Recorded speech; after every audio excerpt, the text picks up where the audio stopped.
Now ratio analysis, ये chapter इतना important है।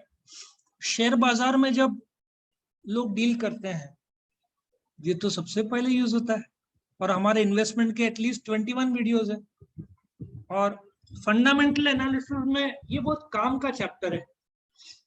क्या होता है कि सामने वाले का जो बैलेंस शीट देख के तुमको अंदाजा नहीं आएगा, उसको नकली बनाया जा सकता है।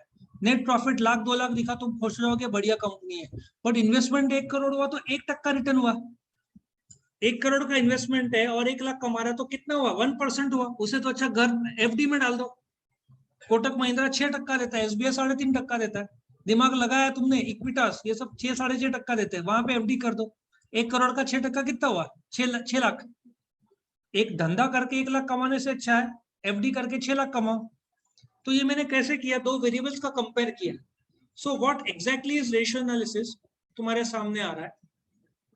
सो रेशियो एनालिसिस क्या है? Ratio analysis is nothing but, पहले तो रेशियो क्या है? The arithmetical relationship between any two variables is called a ratio. Now ये जो मैथ्स में तुमको रेशियो एंड प्रोपोर्शन यदि था, तो I can have any two numbers as a ratio, but for me to come to the financial ratio, I have to come to two figures which come from the P&L account and the balance sheet. Then मैं कोई logical interpretation कर सकता हूँ। तो financial ratio is an arithmetical relationship between two financial numbers. अब ये numbers क्या होगा? Net profit होगा, एक capital होगा। लॉजिक समझ में आ रहा है? टेक्निकली तो तुम कोई भी दो रेशियो का कंपेयर करो। फॉर एग्जांपल तुम अपना पेट्रोल और रिचार्ज का करो। तुम्हारा पेट्रोल मंथली 1000, अभी तो बढ़ गया होगा, 2000 पकड़ लो अभी का हालात देखते हुए। रिचार्ज तुम्हारा 1000 रुपीज ना, यदि तुम 3 GB का करते होंगे, कितना हुआ रेशियो? 2:1 हुआ। Twice the petrol and 1 time is the recharge. So any two financial variables तुम उसका कर सकते हो। इसलिए यदि मुझे पूछा कितने रेशियो बन सकते हैं, मैं सामने वाले को पूछूंगा तेरे को कितने चाहिए, वैसा डिजाइन करके दू। आई can have 500 ratios also, but summation करके देर आर इंपॉर्टेंट 30, 35, 40 तक जाता है। 30, 35 इसमें से 8 तुमको है, 8 से 9, और तुमको फिर एक्सटेंडेड थोड़ा सा मिल जाएगा। सो फाइनेंशियल इंफॉर्मेशन कौन सा है? जो कि तुम्हारा trading profit and loss account और बैलेंस शीट है, उससे ये मिलता है। करेक्ट?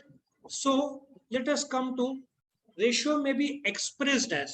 अब जो रेशियो एनालिसिस जब हम करते हैं, आउटपुट आएगा। तुम्हारा रिजल्ट किस में आता है? ए बी सी ग्रेड में आता है। इसके पहले परसेंटेज में आता था। सो जो रेशियो आता है वो 3 फॉर्म में नतीजा निकलता है। अब let us come to the first form में, उसको एक्सप्लेन करूंगा। प्योर फॉर्म में जो नतीजा निकलता है वो कैसे निकलता है, तुम्हारे सामने प्रेजेंट हो रहा है। फॉर एग्जाम्पल, वो तो मैंने तुमको अभी बताया, और रेशियो में भी expressed as pure form. Pure form मतलब 2:1, 3:1, जो मैंने तुमको पेट्रोल और रिचार्ज का बता दिया, डेथ और इक्विटी का। फॉर एग्जाम्पल, तुम्हारी एक गाड़ी है 7.5 लाख रुपए की है, 5 लाख तुमने खुद का डाला और 2.5 लाख का कर्जा लिया। 2:1 हुआ ना? 2.5 लाख 1 टाइम, 5 लाख 2 टाइम्स। सो 2:1 से अंदाजा लगता है कि 2 रुपया खुद का, 1 रुपया कर्जा लिया। So I can have the interpretation in 2:1 form, उसको प्योर फॉर्म बोलते हैं। एक कंसेप्ट है लिक्विडिटी रेशियो, जो कि हेडर्स है। लिक्विडिटी एक हेडिंग है, उसमें ये फॉर्म यूज होता है। टाइम्स, अब ये टाइम्स क्या है वो भी बताता हूं। टाइम्स मतलब 6 टाइम्स, 4 टाइम्स, 5 टाइम्स, ये। अब डेटर्स टर्नओवर रेशियो मैं तुमको बताता हूँ इसका आंसर क्या है, फिर मैं बताता हूँ टाइम्स क्या होता है। इसके सम्स आएंगे 6 टाइम्स। 6 टाइम्स का मीनिंग है साल में 6 बार डेटर्स ने तुमको पैसा दिया। अब इसका मीनिंग क्या निकलता है? 12 महीने में 6 टाइम्स, मतलब 2 महीने में एक बार तुमको पैसा मिला। ठीक है ना? सो कंपनी का पॉलिसी होगा हर महीने मिलना चाहिए, तो 2 टाइम्स तो कंपेयर करते हैं जो पॉलिसी और जो नंबर्स बता रहे। फिर अपन पकड़ सकते हैं मार्केटिंग डिपार्टमेंट को कि हम तो, हमारा क्रेडिट पॉलिसी 1 महीने का है, 1 महीना मतलब साल में 12 टाइम्स होना चाहिए, लेकिन ये 6 टाइम्स है, मतलब 2 महीने में आ रहा है, तो कुछ तो गड़बड़ी मार्केटिंग डिपार्टमेंट कर रहा है। तुमको उतना डीप नहीं है, ठीक है ना? तुमको सिर्फ रेशियो कुछ हद तक इंटरप्रिटेशन भी मैं बताऊंगा। और परसेंटेज, ये तो प्रॉफिट का है। हर नफा प्रॉफिट से सेल्स के साथ कंपेयर किया जाता है। नेट प्रॉफिट है तुम्हारा 1 लाख, और सेल्स है 10 लाख, तो कितना हुआ रिटर्न्स? 10%। तो gross profit, net profit, return on capital employed, return on proprietors funds, return on assets, ठीक है ना? तो ये सब में परसेंटेज, कोई भी प्रॉफिटेबिलिटी और खर्चे के रेशियोज परसेंटेज में आते हैं। सो 3 फॉर्म में आएगा, 2:1, ये तो it can be 3:1 also, pure form. ये टाइम्स में सारे के सारे टर्नओवर रेशियो, जैसे कि stock turnover, debtors turnover, creditors turnover, working capital, current asset turnover, बहुत सारे कैपिटल टर्नओवर, ये सारे के सारे किस में आएगा? टाइम्स में। अब तुमको, तुम्हारे मन में आ रहा होगा कैसे पहचानने का? As we solve the sums में तुमको बोलूंगा ये रेशियो इसमें टाइम, वो तो अनुभव के साथ तुमको समझ में आ जाएगा। नेक्स्ट, यहां तक समझा तुमको? नाउ अभी क्या होता है, जब हम कल से सम सॉल्व करेंगे, हमारे पहले सम, बोलते हैं ना ड्राइविंग परमानेंट लाइसेंस से पहले लर्निंग लाइसेंस चाहिए, तो पहले सम में हम तुमको बताएंगे कि भाई what is proprietary fund, what is share capital, what is capital employed, what is current asset, क्योंकि मुझे सीरियस डाउट से तुम्हारा भी उतना किया है कि नहीं तुमने। It's like this, it's like this कि तुमको टर्म्स ही नहीं पता तो रेशियो क्या निकालोगे? करंट रेशियो या करंट एसेट में क्या क्या आता है, वही कंटेंट ही नहीं पता तो तुम रेशियो निकाल ही नहीं पाओगे। सो हम क्या करते हैं, मुझे बताओ, बैलेंस शीट टी फॉर्म में रहता है। टी फॉर्म मतलब लेफ्ट हैंड साइड लायबिलिटी और राइट हैंड साइड में एसेट। नाउ ये जो टी फॉर्म है इसको हम वर्टिकल फॉर्म में कन्वर्ट करते हैं। तो तुम्हारे जो लायबिलिटी साइड में क्या दिया है, सबसे पहले क्या आता है? Share capital, equity share capital, preference share capital, इसका थ्योरी तुमको है जो दूसरा सब्जेक्ट है। सो एक कंपनी कितने प्रकार के शेयर्स इश्यू कर सकती है? सिर्फ 2 अलाउड है। कौन से 2? इक्विटी शेयर कैपिटल और प्रेफरेंस शेयर कैपिटल। टेक्निकल भाषा में इसको हम क्या बोलते हैं? Share capital. So when I say share capital, I would always say equity share capital और प्रेफरेंस। कंपनी को थर्ड प्रकार का शेयर्स इश्यू करने का अलाउड नहीं है, पहले और था लेकिन उसे बंद करा दिया। So you can have shares only 2 types. कौन सा? पहला इक्विटी और दूसरा प्रेफरेंस। इसको शेयर कैपिटल बोलते हैं।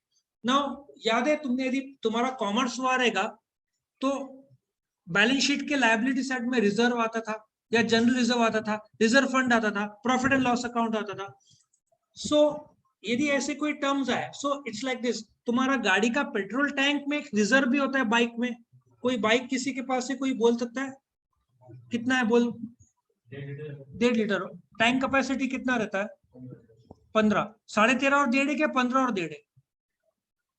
13.5 और 1.5। सो 13.5 को शेयर कैपिटल समझो, और उसमें मैं रिजर्व भी जोड़ दूं तो मालिक का पैसा हुआ ना। तो फिलहाल प्रॉफिट एंड लॉस माइनस को भूल जाओ, फिलहाल क्या सोचो? शेयर कैपिटल प्लस रिजर्व, उसको क्या बोलेंगे? प्रोप्राइटरी फंड, या नेटवर्थ, या ओनर्स इक्विटी, या ओनर्स फंड्स, या शेयर होल्डर्स फंड, या सिर्फ इक्विटी। इसके कई सारे नाम है, बट फेमसली 2 नाम से मैं यूज करूंगा, प्रोप्राइटर फंड या नेटवर्थ। नेटवर्थ सुना होगा ना, तुमने सुना होगा मुकेश अंबानी का नेटवर्थ, किसी ने सुना है? वो नेटवर्थ कैसे आता है? टोटल संपत्ति माइनस लायबिलिटी। अब जो घाटा हुआ है प्रॉफिट एंड लॉस अकाउंट, वो एसेट साइड में आएगा, क्योंकि अगेन उसका मैं डेप्थ बताऊंगा तो टाइम लग जाएगा। फिलहाल सिर्फ इतना समझो, प्रॉफिट एंड लॉस अकाउंट यदि बैलेंस शीट एसेट साइड में है तो वो घाटा है, फिक्टिशियस एसेट बोलते हैं, वो माइनस करने का।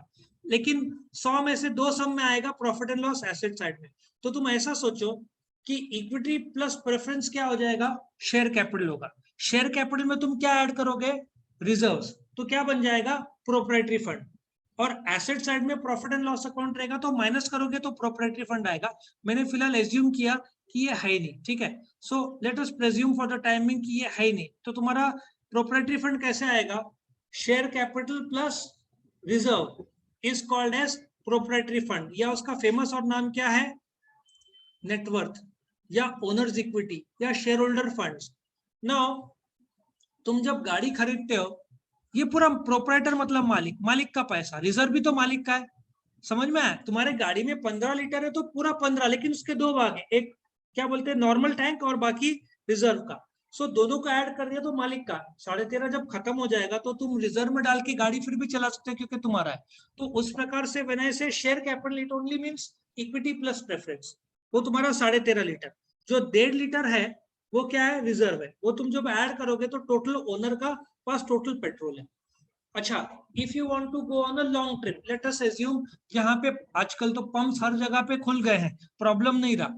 मतलब तुम नासिक टू बॉम्बे जाओगे, मेरे टाइम में जो ऑक्ट्रानगर के बाहर एक एचपी का पंप है, लोग वहां से भराते थे क्योंकि यहाँ से सीधा थाने साइड आता था pump, there was no pump आगे। और यहाँ से तुम त्र्यंबकेश्वर जाओगे तो पंप्स नहीं थे, अभी जाए तुमको बहुत सारे पंप्स मिल जाएंगे। तुम कहाँ पे भी जाओ पंप्स अभी काफी खुल चुके हैं, ठीक है। अब प्रोप्राइटरी फंड में तुम अभी क्या धंधा शुरू करते हो, इसको ओनर फंड भी बोलेंगे, own capital, owner fund, share holder fund, net worth, सिर्फ इक्विटी। इक्विटी शेयर कैपिटल मतलब इक्विटी शेयर कैपिटल, इक्विटी मतलब प्रोप्राइटरी फंड, इसलिए मैं इक्विटी वर्ड नहीं यूज करता क्योंकि बच्चे इक्विटी शेयर कैपिटल को कंफ्यूज करते हैं। सिर्फ इक्विटी में बोलूंगा दैट इज प्रोप्राइटरी फंड या नेटवर्थ, ठीक है। नाउ प्रोप्राइटरी फंड में जब तुम लॉन्ग टर्म लोन ऐड करते हो, जैसे कि debentures, term loans, bonds, public deposits, जब तुम ऐड करते हो तो वो क्या बन जाता है, टेक्निकल भाषा में तुम बता पाओगे क्या बोलते हैं उसको? तुमको एक्सपेक्टेड नहीं है, तुमसे एक्सपेक्टेड भी कम है मुझे, लेकिन फिर भी चेक करो, उसको बोलते हैं कैपिटल एम्प्लॉयड। सो प्रोप्राइटरी फंड, अब तुम बोल रहे हो क्यों ले रहा हूं मैं, रिटर्न ऑन प्रोप्राइटरी फंड में जो फॉर्मूला यूज करेंगे, profit after tax divided by proprietary fund. अब प्रोप्राइटरी फंड क्या है तुमको पता ही नहीं, तो तुम रेशियो अप्लाई कर ही नहीं सकते unless you know the concept, तुम अप्लाई कर ही नहीं पाओगे। बहुत जरूरी है कंसेप्चुअल क्लैरिटी लेना।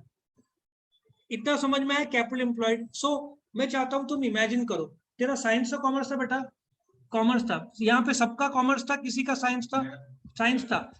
तुमने थोड़ा फाइनल अकाउंट्स, तूने तो धुरंधर तू, हाँ, और तेरे को मदद भी लोगों ने किया था उस टाइम में, काफी याद होगा। तो मुझे तो मेमोरी में अभी थोड़ा थोड़ा याददाश्त कभी कभार मिस हो जाता है, लेकिन थोड़ा थोड़ा याद है। तेरे फ्रेंड ने बहुत हेल्प किया था, तेरे को याद है ना। और हम तो लायबिलिटी साइड में क्या रहेगा,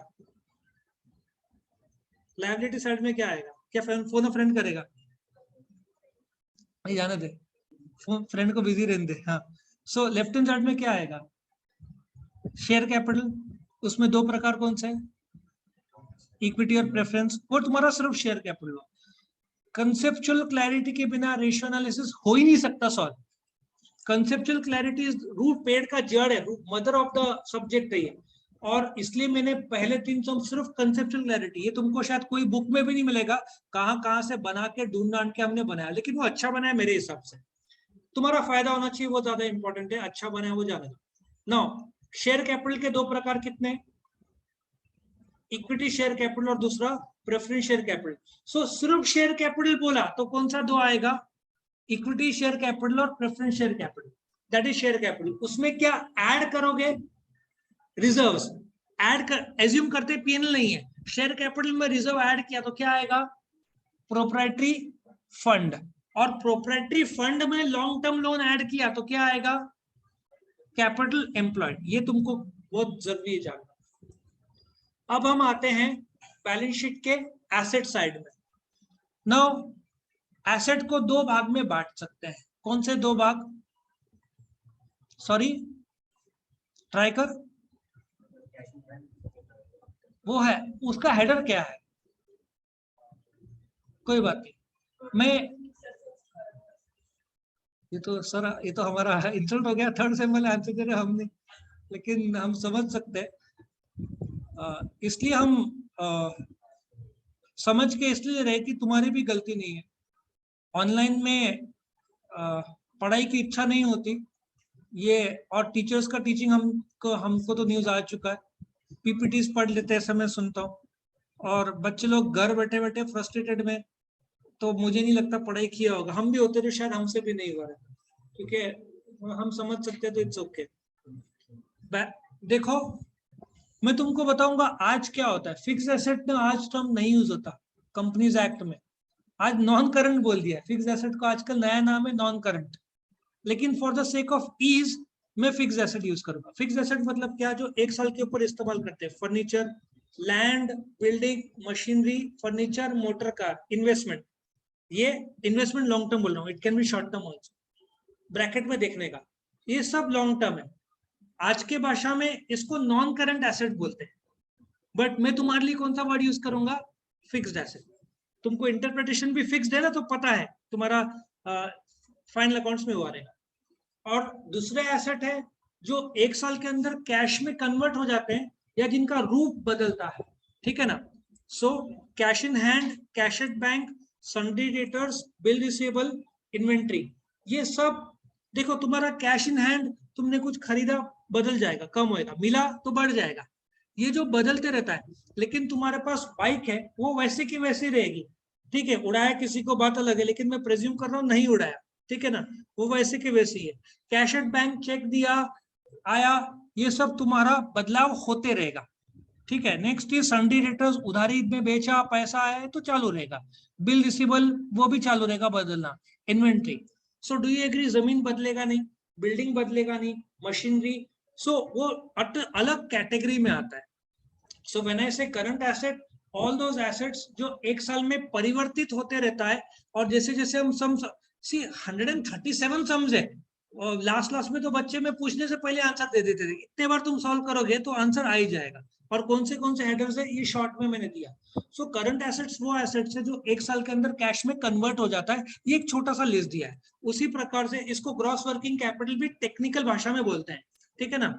और करंट लायबिलिटीज वो है जो एक साल के अंदर तुम पे कर दोगे, सन्ड्री क्रेडिटर्स गुड्स का तुम पे कर दोगे, आउटस्टैंडिंग इलेक्ट्रिसिटी बिल का आउटस्टैंडिंग है वो भी 1-2 महीने में पे कर दोगे, तुमने short term bank order short term कर्जा है वो भी पे कर दोगे, बिल्स पेबल वो भी पे कर दोगे। सो टेक्निकली ये चारों को टेक्निकल भाषा में हम करंट लायबिलिटीज बोलते हैं, जो तुमको एक साल के अंदर पे करना है, और एक साल के अंदर जो बदलता है उसको क्या बोलते हैं, करंट एसेट। और व्हेन यू से current asset minus current liability, technical भाषा में उसको नेट वर्किंग कैपिटल बोलते हैं।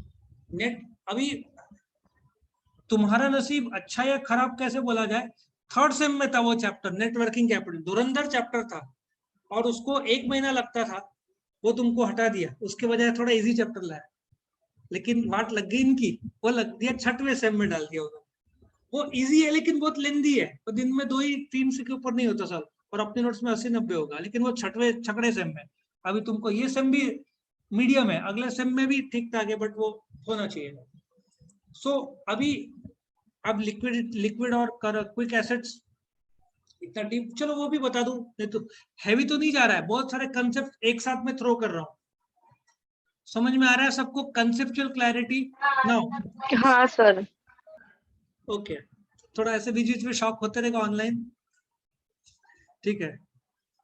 ऐसा लग रहा है कहाँ से आवाज आई, सोचो भूत प्रेत कहीं से आ गया ऐसा। हर्षदा, हम मैं भी थोड़ी देर के लिए, वो उधर नीचे बैठ के तो उसको ज्यादा झटका लगता है सडनली, ठीक है, कोई बात नहीं बेटा, तो एक को तो वैसे भी नासिक में आ रही है, म्यूट कर ले अपने आप को, नहीं तो बाकी लोग डरेंगे सडन आवाज से, वो लाउड स्पीकर से आते हैं ना इसलिए।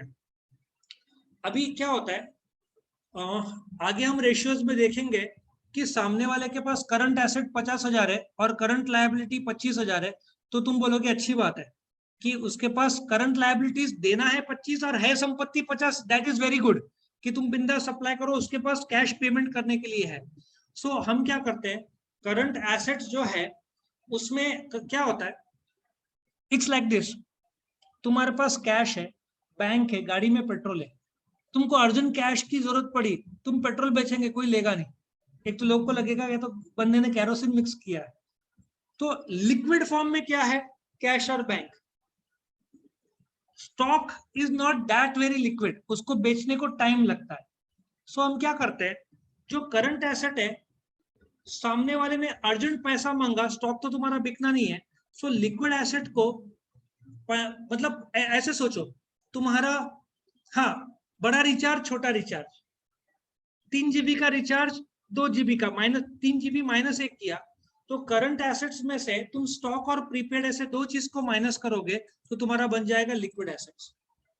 लिक्विड एसेट्स वो है, सामने वाले को अर्जेंट पे करने को बोला तो स्टॉक तो नहीं बिकना है, डेटर्स को 1-2 महीने का उधारी दिया तो हो सकता है वो भी बाद में आए, लेकिन तुम क्या करते हो, करंट एसेट में 2 चीज माइनस करते हो, कौन से 2 चीज, एक स्टॉक और एक प्रीपेड, तो क्या बन जाएगा वो, लिक्विड एसेट। तुम पूछ रहे हो क्यों लेंगे, लिक्विड रेशियो जो कल के कल आएगा उसमें लगेगा, और जो लिक्विड लायबिलिटीज है उसमें जो करंट लायबिलिटी देना है, बैंक ऑर्डर तो बैंक से कर्जा लिया उसको माइनस कर दो, बाकी के जो लायबिलिटीज को हम लिक्विड लायबिलिटीज बोलते हैं, ठीक है ना। ये इधर मैंने इज इक्वल टू ये आ गया। सो एक क्विक रिवीजन कर लेते हैं। हमने सबसे पहले कौन सा कंसेप्ट लिया, शेयर कैपिटल का। शेयर कैपिटल में कौन से 2 प्रकार के शेयर इश्यू कर सकते हैं, इक्विटी और प्रेफरेंस, उसमें क्या ऐड करेंगे, रिजर्व, तो क्या बनेगा, प्रोप्राइटरी फंड। पीएनएल मैंने फिलहाल नहीं लिया, वो सेकंड या थर्ड सम में आएगा। प्रोप्राइटरी फंड में क्या ऐड करोगे, लॉन्ग टर्म लोन, तो क्या आएगा, कैपिटल एम्प्लॉयड, ठीक है, ओके। फिर current asset, cash in hand, cash at bank, ये सब का टोटल करेंगे तो क्या आएगा, करंट एसेट्स। इसको टेक्निकल भाषा में एक और वर्ड क्या है, ग्रॉस वर्किंग कैपिटल, जो 99.99% नहीं यूज किया जाता, सिर्फ करंट एसेट्स ही फेमस है। कंपनीज एक्ट में भी ग्रॉस वर्किंग कैपिटल कहीं भी रेफर्ड नहीं है, सब करंट एसेट्स यूज करते हैं। और फिक्स एसेट को भी आजकल नॉन करंट बोलते हैं, ठीक है। और करंट लायबिलिटीज में क्या आएगा, सन्डी creditors, outstanding expenses, bank order, bills payable, propose dividend, provision for taxation, unclaim dividend, short term loans, ये सब करंट लायबिलिटी में आएगा। ये तुम्हारा हुआ current liabilities. Current asset minus current liabilities को टेक्निकल भाषा में क्या बोलते हैं, नेट वर्किंग कैपिटल। जब हम वर्किंग कैपिटल टर्नओवर रेशियो पूछेंगे तो तुमको ये नेट वर्किंग कैपिटल पहले निकालना पड़ेगा। ये कंसेप्चुअल क्लैरिटी के बिना तुम्हारा सम सॉल्व होना ही नहीं है। और करंट एसेट में से माइनस स्टॉक माइनस प्रीपेड करोगे तो क्या आएगा, लिक्विड एसेट्स या क्विक एसेट्स। और करंट लायबिलिटीज में से बैंक ओवरड्राफ्ट को माइनस किया तो क्या आएगा, लिक्विड लायबिलिटीज। ये तुम्हारा आज का इंट्रोडक्टरी कंसेप्ट है। कल इन पे से हम 3 सम्स लेंगे, 3 हो जाना चाहिए कल, जिसमें जो कंसेप्चुअल क्लैरिटी मैंने लाया, जिसमें तुम्हारा share capital, proprietary fund, capital employed, फिर current assets, liquid assets, current liabilities, liquid liabilities, net working capital, gross working capital, ये सब कल हम कंसेप्चुअल क्लैरिटी के तौर पर सॉल्व करेंगे। सो आज का लेक्चर में इधर ही खत्म करता हूँ।